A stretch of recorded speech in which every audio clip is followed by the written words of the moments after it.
नमस्कार दोस्तों, आज के वीडियो में हम जानेंगे म्यूचुअल फंड क्या होते हैं और ये क्यों आपके लिए सही है और आप कैसे म्यूचुअल फंड में इन्वेस्ट कर सकते हैं और भी काफी सारे डिटेल्स। चलिए वीडियो को जल्दी से शुरू करते हैं। सबसे पहले हम ये जानने की कोशिश करते हैं कि म्यूचुअल फंड होता क्या है। हमारे देश में जितना भी म्यूचुअल फंड कंपनी है, जिनको हम एसेट मैनेजमेंट कंपनी भी बोलते हैं, वो हमारे जैसे इन्वेस्टर से एक छोटा छोटा अमाउंट लेके एक बड़ा फंड एक्यूमुलेट करता है, जिनको वो अपने फंड मैनेजर के थ्रू अलग अलग जगह जैसे शेयर मार्केट, गवर्नमेंट बॉन्ड या इक्विटी में इन्वेस्ट करके एक रिटर्न जनरेट करता है और वो सेम रिटर्न हमको यानी कि इन्वेस्टर तक पास करता है। इसमें आपको एक जानने वाला बात यह है कि कोई भी फंड हो, कोई भी फंड का फंड मैनेजर जो होता है वो एक बहुत ही स्किल्ड और एक बहुत ही प्रोफेशनल आदमी होता है, जिनको मार्केट के ऊपर काफी सारा नॉलेज होता है, आपसे, हमसे या बहुत सारे एक्सपर्ट से भी काफी गुना ज्यादा होता है। इसीलिए आप जब अपना पैसा म्यूचुअल फंड में इन्वेस्ट करते हैं तब आप वो कोई एक्सपर्ट के हाथ में देते हैं, जो आपके बिहाफ में अलग अलग जगह में इन्वेस्ट करके एक हायर रिटर्न लाते हैं और उसके बदले में वो फंड मैनेजर कुछ 1% जैसा अपने लिए रखते हैं अपने इन्वेस्टमेंट अमाउंट के ऊपर, जो कि यूजुअली 1% जैसा होता है और उसको हम एक्सपेंस रेशियो बोलते हैं। अभी हम ये जानने की कोशिश करेंगे कि म्यूचुअल फंड क्यों आपके लिए सही है। अभी मान लीजिए आप अपना पैसा सेविंग अकाउंट में रखते हैं तो उसमें आपको जो रिटर्न मिलेगा सालाना वो 3 to 4% मिलेगा। वही सेम अमाउंट आप एफडी में रखते हैं तो एफडी में आपको 6 to 8% रिटर्न मिलेगा सालाना। और सेम फंड अगर आप म्यूचुअल फंड में रखते हैं तो आपको सालाना 10 to 12% रिटर्न एकदम आसानी से मिल जाएगा। अभी हमारा देश में जो इन्फ्लेशन है वो करीब करीब 5 to 6% होता है हर साल, यानी कि अभी कोई चीज आप 100 रुपया में खरीद सकता है जो नेक्स्ट ईयर आपको वो खरीदने के लिए 105 रुपया चाहिए होगा। यानी कि अगर आप अपना पैसा प्रोटेक्ट करना चाहते हैं तो फिक्स डिपॉजिट आपके लिए बेस्ट है, लेकिन आप अगर इन्फ्लेशन को बीट करना चाहते हैं और अपना मनी, अपना पैसा को ग्रो करना चाहते हैं, तब आप म्यूचुअल फंड में इन्वेस्ट कर सकते हैं और खुद के लिए एक बेटर रिटर्न जनरेट कर सकते हैं, जो कि जो इन्फ्लेशन है उससे काफी गुना ज्यादा होगा। तो इसीलिए आपको म्यूचुअल फंड में जरूर इन्वेस्ट करना चाहिए। अभी आप म्यूचुअल फंड में कैसे इन्वेस्ट कर सकते हैं। म्यूचुअल फंड में इन्वेस्ट करने के लिए आपको दो तरीका होता है, एक होता है रेगुलर और एक होता है डायरेक्ट। रेगुलर म्यूचुअल फंड में आप एक ब्रोकर के थ्रू इन्वेस्ट करते हैं और आपका जो इन्वेस्टमेंट है उनके ऊपर अपने ब्रोकर को भी कुछ चार्जेस देना पड़ते हैं।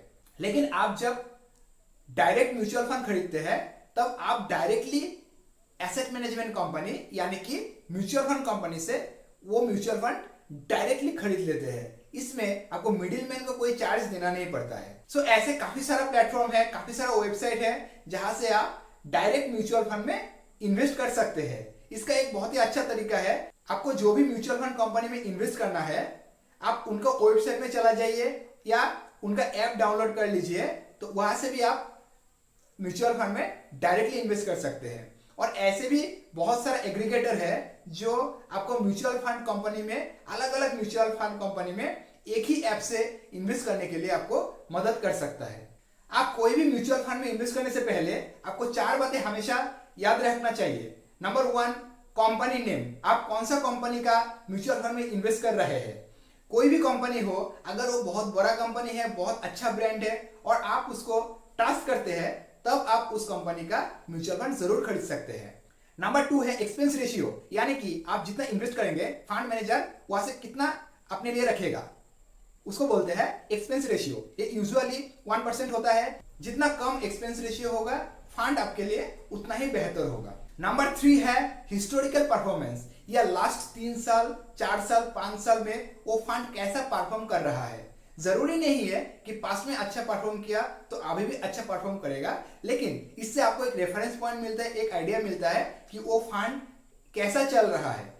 नंबर 4 है एग्जिट लोड, यानी कि आप मान लीजिए 5 साल के लिए इन्वेस्ट कर रहे हैं और आपको 3 साल में ही फंड का जरूरत है और आप अभी निवेश नहीं करना चाहते हैं और निकलना चाहते हैं, तब आपको कितना पेनाल्टी देना पड़ेगा, उसको बोलते हैं एग्जिट लोड। म्यूचुअल फंड में आप कोई लमसम अमाउंट से भी इन्वेस्ट कर सकते हैं और एक सिस्टमेटिक वे से भी इन्वेस्ट कर सकते हैं। अभी मान लीजिए आपके पास कुछ एक्स्ट्रा अमाउंट आ गया, कुछ एक्स्ट्रा मनी आ गया, कुछ बोनस मिल गया, तब आप क्या कर सकते हैं, उन अमाउंट को लमसम के हिसाब में म्यूचुअल फंड में निवेश कर सकते हैं।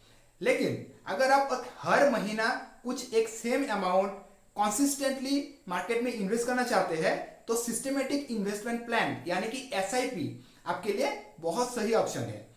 सिस्टमेटिक इन्वेस्टमेंट प्लान या कि SIP में आप एक सेम अमाउंट हर महीना बहुत सालों के लिए इन्वेस्ट करते जाते हैं कंसिस्टेंटली, और जब आप इन्वेस्टमेंट कंसिस्टेंटली करते हैं तब आपको उसमें अपना कंपाउंड ग्रोथ देखने को मिलता है।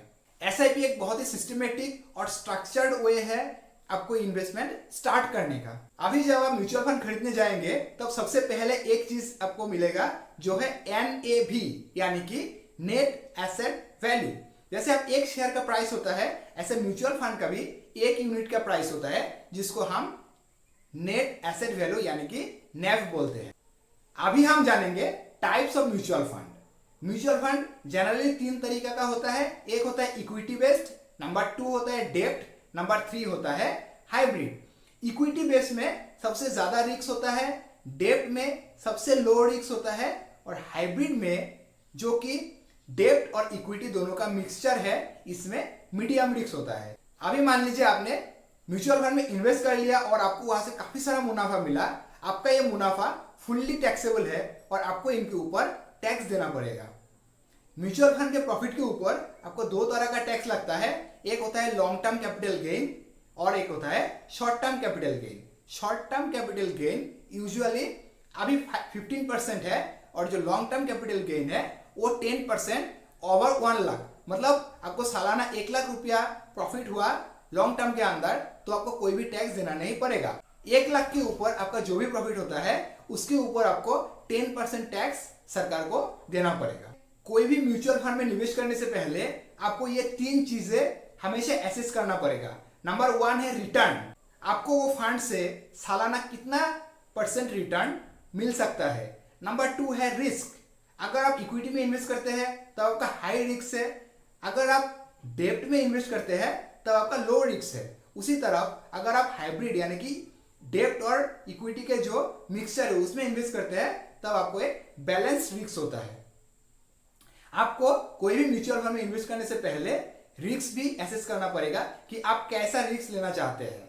नंबर 3 है टाइम, यानी कि आपको कितना समय तक इन्वेस्टमेंट करते रहना चाहिए। यहाँ पे आपको याद रखिए कि अगर आप SIP करते हैं और अगर आप कंसिस्टेंटली हर महीना सेम अमाउंट लंबे समय तक देते जाते हैं तो आपको जो कंपाउंडिंग इफेक्ट मिलता है वो काफी ज्यादा मिलता है।